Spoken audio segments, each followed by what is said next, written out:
वो है आपका स्ट्रक्चर। देखिए स्ट्रक्चर जब तक आप क्लियर अपने माइंड में पेपर वर्क पे नहीं करेंगे, ये मैं आपको क्लियर कट बता रहा हूँ, वो चीजें आपको कभी भी क्लियर नहीं होंगी, हमेशा आपके लिए कंफ्यूजन क्रिएट करती रहेंगी। अब अगर आप गौर से देखें इस स्टेटमेंट को, तो इसके अंदर ये जो टू है, इस पूरे कॉलम के अंदर ये टू हमेशा सेम रहेगा। इसका मतलब ये है कि आप टू की टेबल लिख रहे हैं, तो इसका मतलब ये है, ये कांस्टेंट है, फिक्स है। इसका मतलब क्या हुआ कि ये फिक्स है, इससे चेंज नहीं होना। तो आप इसको डिक्लेयर करने की जरूरत ही नहीं है, आप एग्जीक्यूशन टाइम पे इसको टू ले लें। या आपको अगर ज्यादा ही इसमें कंफ्यूजन है, तो आप इंटीजर एक टेबल का वेरिएबल लें और टेबल को आप असाइन कर दें टू, कि जी टू की टेबल हम चला रहे हैं। ओके, अब उसके बाद ये जो क्रॉस है ना, ये मैथमेटिक्स में लिखने का तरीका है क्रॉस, इसका मतलब मल्टीप्लाई है ना। तो देखा जाए तो लॉजिकली ये कोई काम नहीं कर रहा, ये जस्ट एक सिंबल है। तो इस सिंबल को हम क्रॉस को एक्स की मदद से प्रेजेंट कर सकते हैं, कैपिटल एक्स लगा लें, स्मॉल एक्स लगा लें, आपकी चॉइस है। तो इसका मतलब ये प्रिंटिंग है, इसका ताल्लुक जो है वो प्रिंटिंग से रिलेटेड है। उसके बाद ये जो वन है ना, अगर आप नोट करें तो ये चेंज हो रहा है, पहले वन है, फिर टू है, फिर थ्री है, फिर फोर है, फिर फाइव एंड अप टू 10। तो इसका मतलब क्या है, ये हमारा लूप कंट्रोल वेरिएबल है, जिसने वन से स्टार्ट होना है और कहां तक जाना है, 10 तक, और हर दफा एक का इजाफा इसके अंदर होना है। चले, इतनी सी बात को अंडरस्टैंड अगर आपने कर ली है, तो हम स्टार्ट करते हैं। फोर का कीवर्ड लगाया, अब उसके बाद इंटीजर टाइप का हम कह लेंगे जी कंट्रोल। मैं कंट्रोल वेरिएबल ले लेता हूं, मैंने कहा इंटीजर टाइप का कंट्रोल है, और उसको मैं यहाँ पे फिलहाल अभी वन असाइन करता हूं, चूंकि टेबल वन से स्टार्ट हो रही है।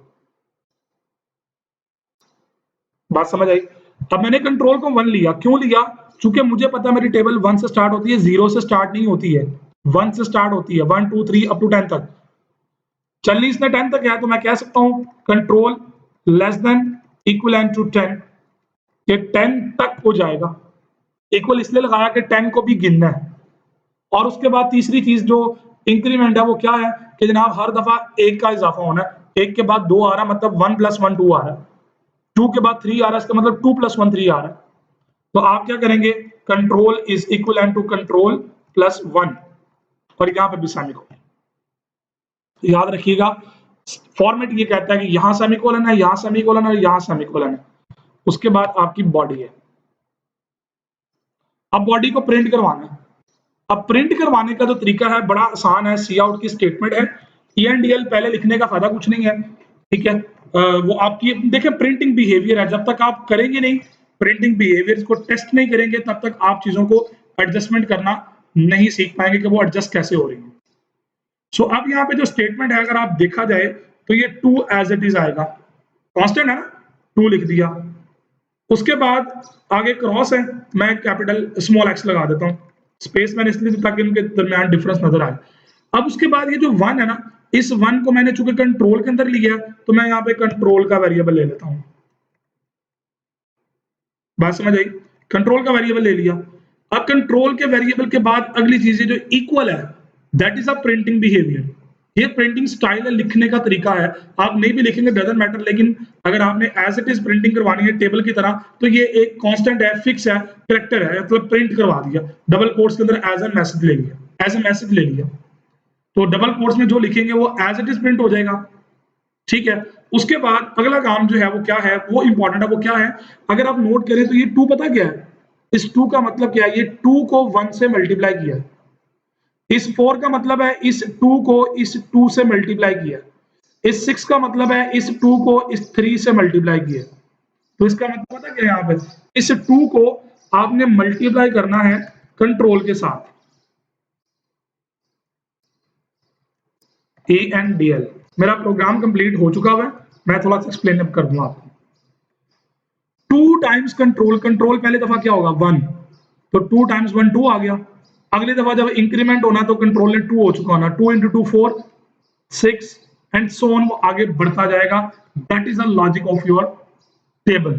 छोटा सा प्रोग्राम, कोई बड़ी साइंस इसके अंदर नहीं है। सो मैंने ये एक्सप्लेन करने के लिए लिखा था, एग्जीक्यूट नहीं होंगी वो चीजें। अब इसको चला के देखते हैं कि हमारा प्रोग्राम किस हद तक एक्सेप्टेबल है। सॉरी, यहाँ पे सेमीकोलन नहीं आएगा, बाय मिस्टेक लिखा गया। यहाँ पे वो एरर दे रहा है कि जी invalid operands of type constant character 4 and into binary.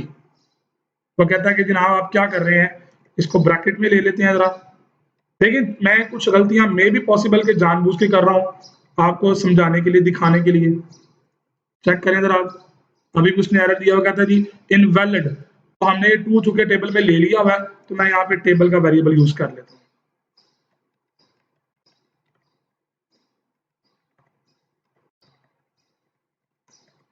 Table multiply by control.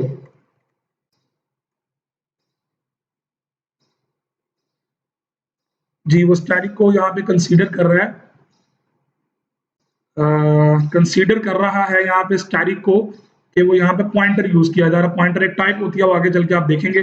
For the time being इसका सोल्यूशन निकालने के लिए मैं यहाँ पे क्या करता हूँ, एक इंटीजर टाइप का रिजल्ट वेरिएबल ले लेता हूँ। वैसे इशू आना नहीं चाहिए था, अब खैर चले, जरूरत इजाद की माँ है, तो आप उसके मुताबिक निकालते जाएं चीजें। सो यहाँ पे पहले रिजल्ट कैलकुलेट कर लेते हैं।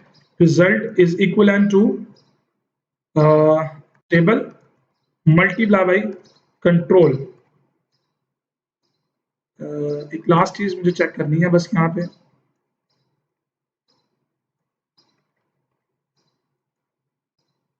नहीं जी, नहीं जी, इसको चला के देखते हैं जरा।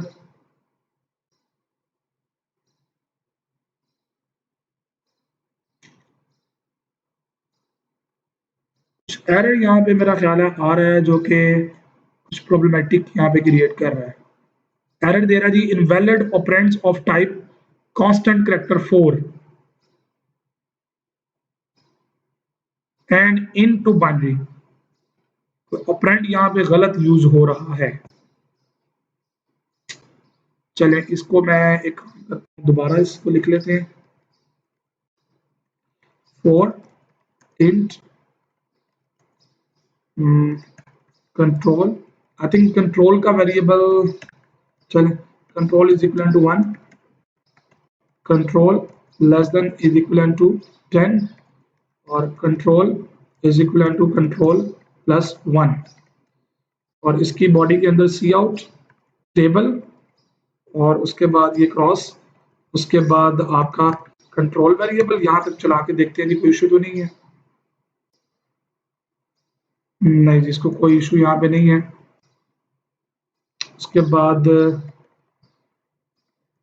इक्वल, और यहाँ पे हम कर देते हैं जी control multiply by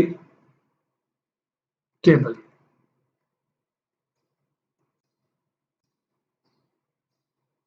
okay, I think वो ई एन डी एल का जो है ना, वो स्पेलिंग गलत लिखे होंगे हमने, E N D L. Okay जी, देखें जी आपकी टेबल यहाँ पे प्रिंट हो चुकी है। अगर आपको स्क्रीन बड़ी करनी हो इसकी, तो लेआउट पे जाएं, सॉरी फॉन्ट पे, फॉन्ट को यहाँ पे 12/16 कर लें। देखें 2 टाइम्स 1 2, 4 6 8 ये 2 की टेबल आ गई। अब इसी तरह आपको 3 की टेबल, 4 की टेबल चाहिए, 4 लिख दें, तो ये 4 की टेबल जनरेट कर देगा। 4 की टेबल जनरेट हो गई। अच्छा, अब यहाँ पे आप इसको थोड़ा जरा प्रोफेशनल अगर प्रोग्राम बनाना चाहें, तो आप यहाँ पे ये स्टेटमेंट जो है वो खत्म कर दें, ठीक है, और यहाँ पे C out N D L statement दे दें, एंटर नंबर और टेबल। आप जिस नंबर को सेट करेंगे, ये उस नंबर का जो है वो आपको टेबल जनरेट कर देगा। तो हमने इसको जनरल कर दिया। देखिए जी, मैं कहता हूँ मुझे 6 का टेबल दिखाओ, तो उसने 6 का टेबल दिखा दिया। ठीक है जी,